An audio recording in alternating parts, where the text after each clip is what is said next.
ఒకసారి నిల్చోండి.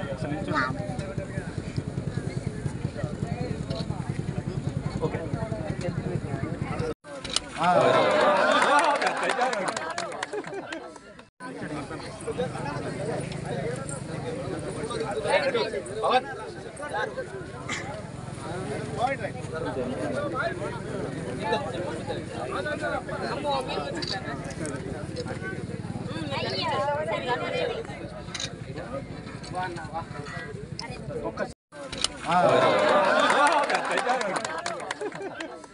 నా school days లో పార్టిసిపేట్ చేసింది గుర్తొస్తుంది. నాకు కూడా స్పోర్ట్స్ అంటే ఇష్టం. రన్నింగ్ లో ఎప్పుడు ఫస్ట్ ప్రైజ్ తెచ్చుకునేదాన్ని. అట్లనే కొంతమంది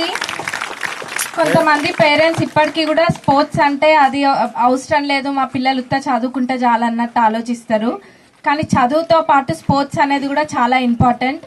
ఎందుకంటే స్పోర్ట్స్ లో రాణించిన వాళ్ళు కూడా ఎంతో మంది ఉన్నారు మనం చూసుకున్నట్టయితే. కాబట్టి పిల్లల్ని ఎప్పుడైనా నిరుత్సాహపరవకుండా పేరెంట్స్ అందరు కూడా పిల్లలకి స్పోర్ట్స్ కి ఎంకరేజ్ చేయాలి. ఎందుకంటే వాళ్ళ ఇష్టాన్ని కూడా మనం గౌరవించాలి.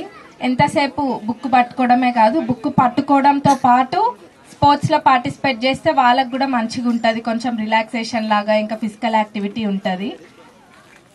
ఇంకా ఇక్కడ మీరందరూ కూడా ఇప్పుడు 67th బేస్బాల్ ఛాంపియన్షిప్, మీ అందరూ ఎవరెవరు అయితే కష్టపడ్డారో అందరూ కూడా గెలవాలని కోరుకుంటున్నాం. ఇట్లనే ఇదే తీరుగా ఇంకా రాబోయే రోజులలో మా కాన్స్టిట్యున్సీలో అయినా కానీ లేకపోతే మన స్టేట్ లో అయినా స్పోర్ట్స్ కి ప్రాధాన్యతనిస్తూ ఇట్లా ముందుకు తీసుకెళ్లాలని కోరుకుంటున్నాం.